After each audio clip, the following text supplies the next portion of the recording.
All right, so at the end of our 5 years, here is the data. I will go ahead and show it on screen now.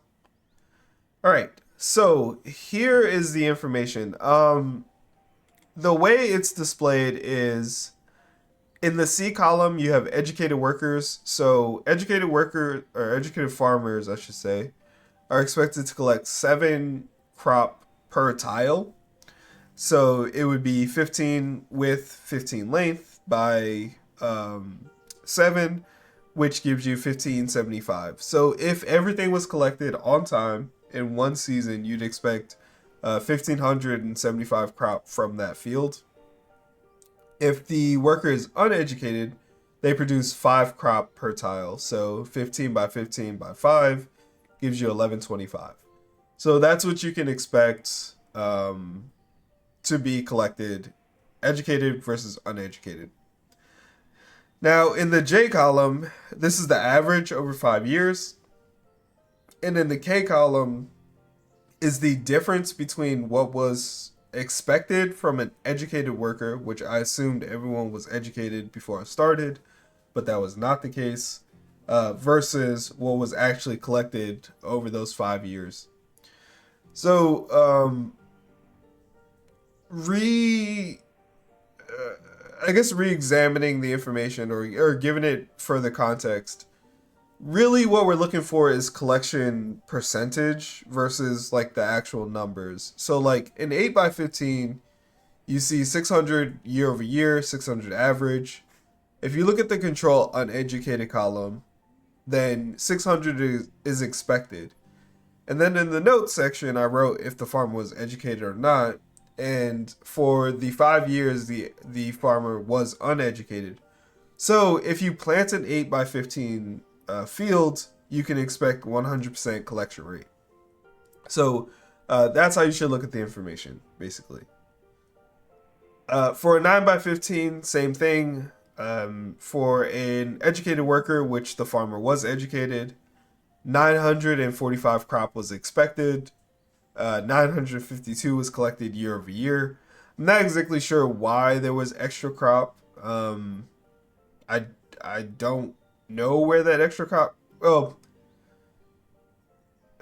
I'm not sure where that extra crop came from. It's an extra 7, so I don't know. They had it in their pocket from last season. But anyway, they met their expectation year over year, so 9 by 15 is safe. 10 by 15 is 1064. 1050 was expected, so that one was good.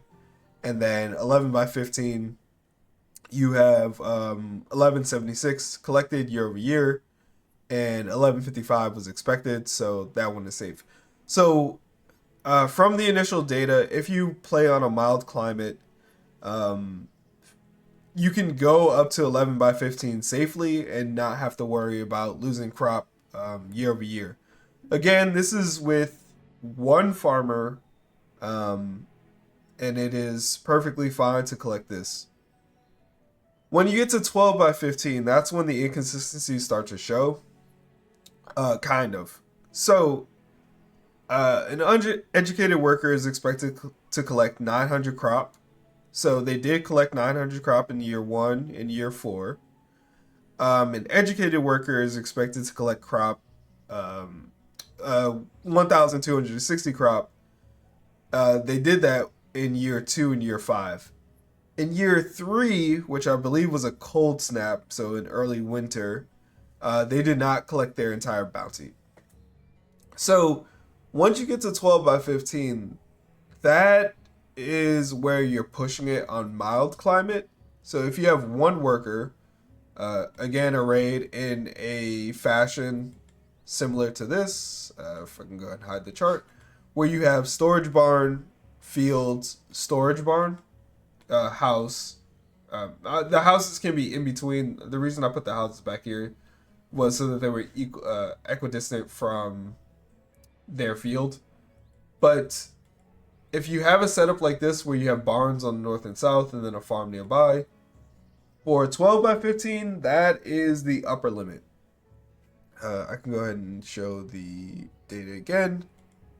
Past that 13, 14, and 15 by 15s, you're in no man's land. A cold snap, a cold spring, any kind of weather impedance is going to affect your crops, and you are not going to collect the full amount expected, whether educated or uneducated. There is just too much discrepancy here to recommend um, going that high. Um, the This data was tested on beans, so I have the second farm set up right now in this area. It's currently developing, but we're running into some hitches because the people living down here are starving. Basically, a farmer will come along, try to farm the field, it'll starve to death, and then the field will waste. So I need abundance of food. I'm gonna build some like fishing docks on this side, and then um, open up some of these pastures to like chickens, so that we can then push more food to this area. But I plan on doing 12 by 15 crops, or 12 by 15 farms, and with different vegetables to see how much crop we collect, to see which one's the weakest, which one's the best, what you should go with. For sure, definitely, you should go with beans if you can grow them. They last the longest, they are the hardiest, they're pretty forgiving, and as far as this test is concerned, you collect the most of them. Something like pepper, which doesn't really last that long, you won't really get much out of it if you decide to go with that crop. But anyway, this is a pretty long episode. I will do more testing tomorrow. Hope you guys enjoyed this initial bit. Also on the docket is, again, rotating the farms. So instead of growing them north-south, like they are like this, we'll grow them east-west, kind of like that, to see if that makes any difference at all. Alright, hope you guys enjoyed that. Other than that, Grumpy out.